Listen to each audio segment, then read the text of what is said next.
안녕하십니까? 행복한 사람들의 비밀노트 저자 원군희입니다. 인생을 행복하게 살아가기 원하는 우리가 반드시 갖춰야 할 관계 능력 향상에 관해서 시리즈로 대담을 나눌 예정인데요. 오늘은 제가 이야기를 시작하면서 간단하게 우리의 이야기가 왜 필요한지 말씀을 드려보겠습니다. 우리가 관계 능력을 향상시켜야 하는 이유가 무엇일까요? 흔히 사람들은 돈이 가장 중요하다고 생각합니다. 또 건강이 가장 큰 재산이라고도 말합니다. 그러나 다른 사람과의 관계가 올바르지 않으면 어떤 일이 일어나는지 알고 나면 돈이나 신체적 건강 중요성 못지않게 관계 능력이 대단히 중요함을 알게 됩니다. 첫째로 부부관계, 남녀관계에 대해서 한번 생각해 볼까요? 결혼은 흔히 성격이 맞는 사람과 해야 한다고 말합니다. 그런데 현실은 어떤가요? 우리나라 통계를 보면 한 해 동안 이혼하는 사람 수가 결혼하는 사람의 거의 절반이나 되는 상황이라고 합니다.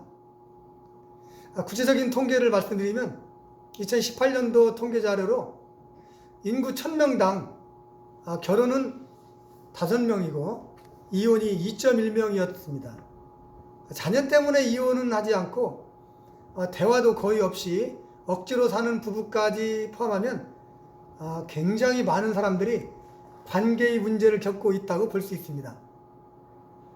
좋아하는 사람끼리 결혼하고 사랑해서 결혼하고 또 잘 살 수 있을 것 같으니까 결혼했지만 결혼은 어떤가요? 현실적으로 싸우다 마침내 이혼하고 마는 겁니다. 요즘 상혼 이혼이 늘어나는 추세라고 합니다. 그냥 이혼만 하면 다행인데 가정폭력이 우리 사회의 아픈 단면이 아닐 수 없는데요. 폭력이 지나치면 마침내 살인까지 일어나는 뉴스가 자주 들려옵니다. 우리 어린 자녀들까지도 희생되기도 합니다. 다음으로 부모와 자녀 관계에 대해서 한번 알아볼까요? 돈이나 건강보다도 관계를 잘 맺는 능력이 중요하다고 볼 수 있습니다. 심각한 아동학대 대부분을 부모가 하고 있는데요. 이러다 보니까 이제는 법으로 부모의 자녀 체벌을 금지하고 있는 추세입니다. 자녀가 성인이 되고 나면 어떻습니까?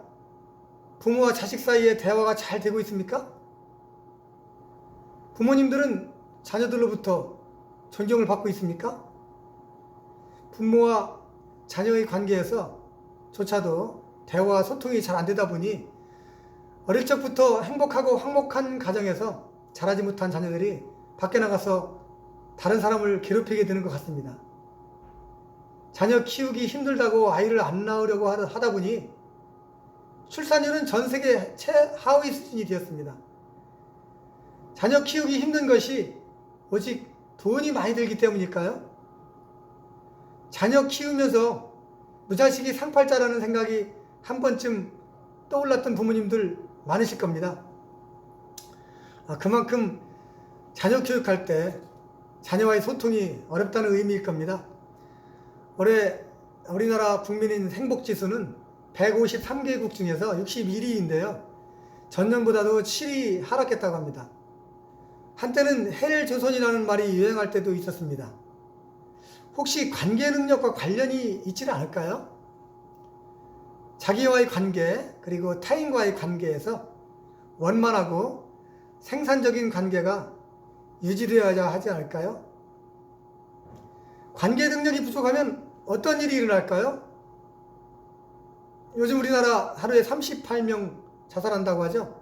매일 38명씩 자살하는데 참으로 심각하지 않을 수 없습니다.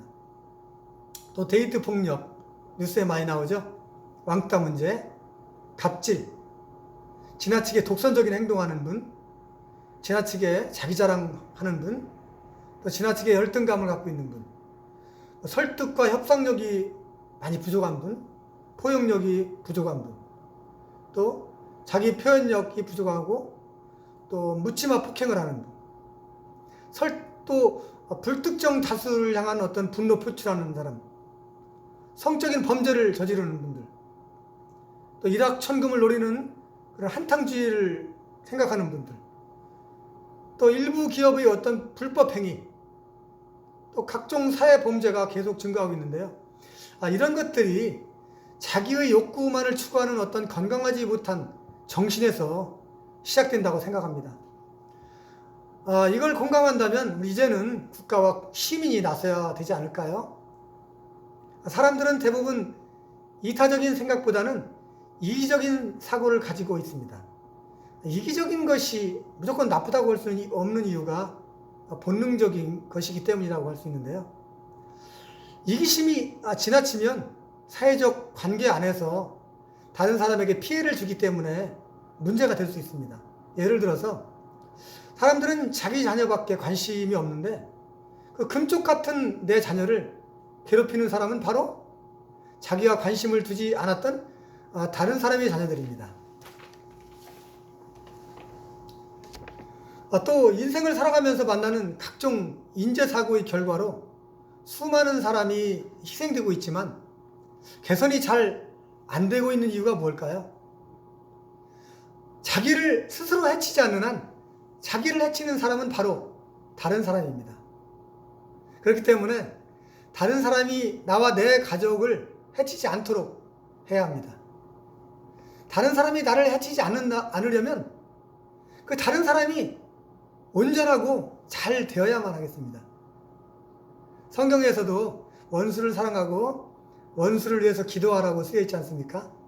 원수가 공의롭고 정의로워지면 나를 괴롭히지 않게 됩니다.